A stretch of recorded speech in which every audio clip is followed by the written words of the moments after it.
नमस्कार मित्रांनो, जय महाराष्ट्र। के coin collector या आपल्या आवडत्या मराठी यूट्यूब चॅनलमध्ये आपणा सर्वांचं पुनश्च एकदा स्वागत करतो। मित्रांनो, ओरिजिनल माहिती आणि खऱ्या किमती हे स्लोगन घेऊन आपण महाराष्ट्रभर प्रामाणिकपणे काम करत आहोत। ओरिजिनल माहिती आणि खऱ्या किमती लोकांना सांगत आहोत।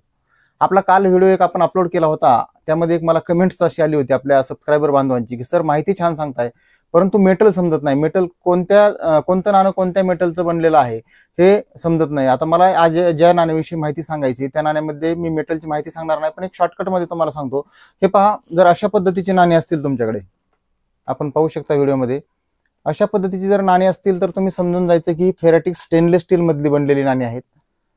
त्याचबरोबर आपण या ठिकाणी पाहू शकतात, अशा पद्धतीचं जर नाणं तुमच्याकडे सोनेरी रंगाचं असेल तर हे 100% समजून जायचं की निकेल आणि ब्रास या दोन मिश्र धातूमध्ये बनलेलं हे नाणं आहे। त्याचबरोबर हे 5 रुपये पहा, अशा पद्धतीचं नाणं जर तुमच्याकडे असेल तर हे कॉपर आणि निकेल मध्ये बनलेलं आहे। त्याचबरोबर अशा पद्धतीची इंग्रजकालीन नाणी जी असतात ती तांब्याची म्हणजे फक्त कॉपर मध्ये बनलेली असतात। अशा पद्धतीची नाणी तुम्ही पाहू शकता। ही जर नाणी तुमच्याकडे असतील तर कॉपर, निकेल, ब्रास अशा विविध मिश्र धातूंमध्ये बनलेली ही नाणी आहेत आणि ही नाणी आहेत ती फक्त ॲल्युमिनियम मध्ये बनलेली आहेत। अशा पद्धतीने आपण त्यांचं मेटल ओळखू शकतो। किंवा जुन्या काळातील अगदीच जर ब्रिटिशकालीन ईस्ट इंडिया कंपनीची नाणी असतील तर ही नाणी सिल्वर कॉइन म्हणजे चांदीची नाणी आहेत।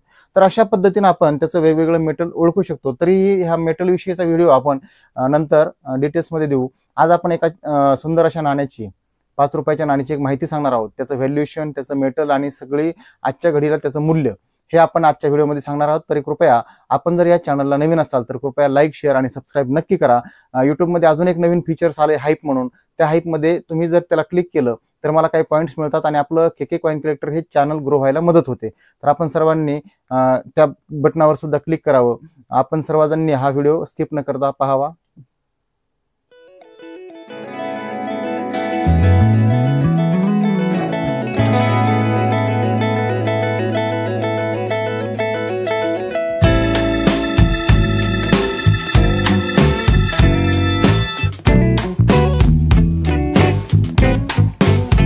मित्रांनो, आज आपण चलनात असलेल्या सर्क्युलेशन मध्ये असलेल्या एका 5 रुपयाच्या नाण्याविषयी माहिती पाहणार आहोत। जे नाणं आहे, जर ते तुम्हाला नाणं तुम्ही शोधलं यूएनसी कंडिशन मध्ये, जर तुम्हाला ते नाणं मिळालं तर निश्चित त्या नाण्याची आजची यूएनसी कंडिशन मधली 5 रुपयाची नाण्याची किंमत 1000 रुपये आहे। तर ते नाणं कोणतं आहे, मेटल कोणतं आहे, इयर कोणतं आहे, त्याची आपण सविस्तर माहिती पाहूया। आपण या ठिकाणी पाहू शकतात माझ्या कलेक्शन मधलं हे यूएनसी कंडिशन मधलं नाणं। आपण जर नाणी व्यवस्थित कॅप्सूल मध्ये ठेवली तर ती चांगल्या पद्धतीने राहतात। या नाण्याकडे आपण पाहू शकता। तर हे जे नाणं आहे, या नाण्यावरचा आपण मजकूर समजून घेऊया सुरुवातीला। या ठिकाणी पहा,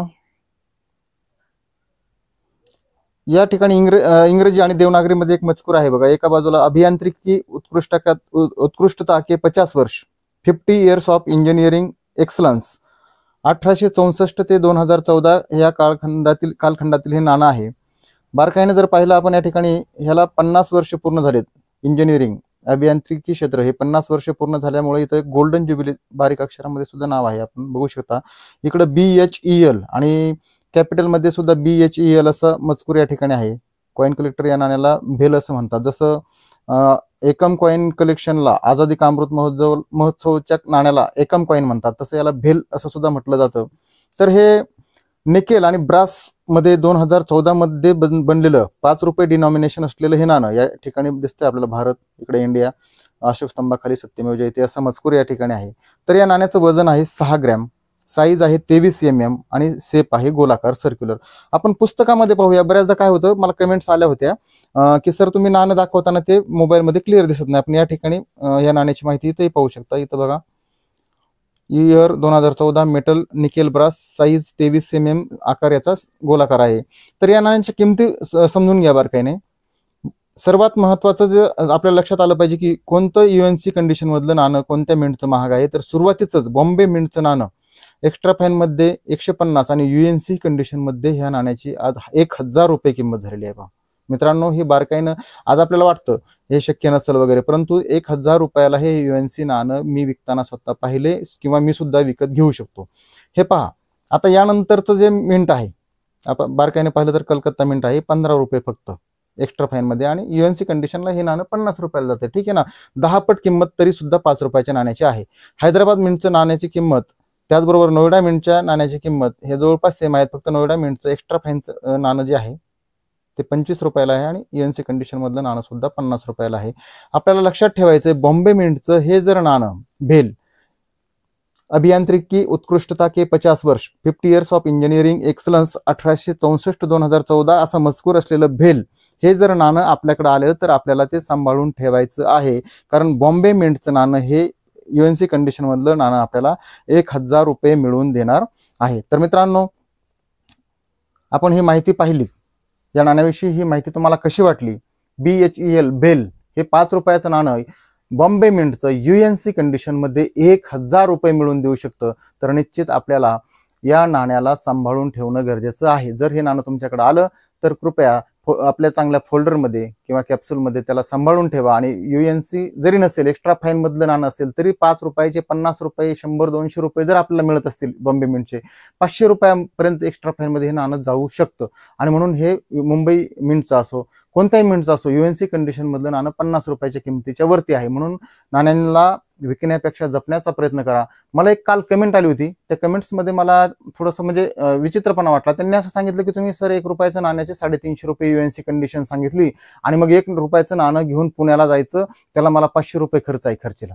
अहो, मग 1च रुपयाचं जर नाणं तुम्ही पुण्याला घेऊन जा असं मी म्हटलेलं नाही. कलेक्शन करा, भरपूर नाणी जमा करा आणि ती नाणी भरपूर जमल्याच्या नंतर व्हिडिओ पाहून मग तुम्ही कलेक्शन ते तुमचं विका. मी तर विका हा सल्ला कधीच देत नाही. विकापेक्षा जपा असं मी नेहमी म्हणतो. विकण्यापेक्षा जपण्याला फार महत्त्व आहे. दिवसेंदिवस याच्या किमती वाढतच चाललेल्या आहे.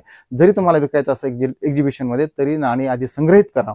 भरपूर चांगल्या ह्याची जी किमती नाणी आहेत ती संग्रहित करा आणि मग एक्झिबिशनला विकायला जा. 1 रुपयाचं नाणं घेऊन तुम्ही एक्झिबिशनला गेलात तर निश्चित तुमचा तोटाच होणार आहे. एवढं साधं सोपं गणित मलाही समजतं. हरकत नाही मित्रांनो, हा व्हिडिओ तुम्हाला कसा वाटला? या नाण्याविषयी किंवा इतर नाण्यांविषयी किंवा अजूनही या न्यूमॅस्मेटिक क्षेत्राबद्दल तुमच्या मनामध्ये कुठलेही प्रश्न असतील तर मला कमेंट्समध्ये जरूर कळवा. आणि आपल्या या चॅनलला लाईक, शेअर, सबस्क्राईब करा आणि असंच प्रेम या KK कॉइन कलेक्टर या चॅनलवर राहू द्या. धन्यवाद.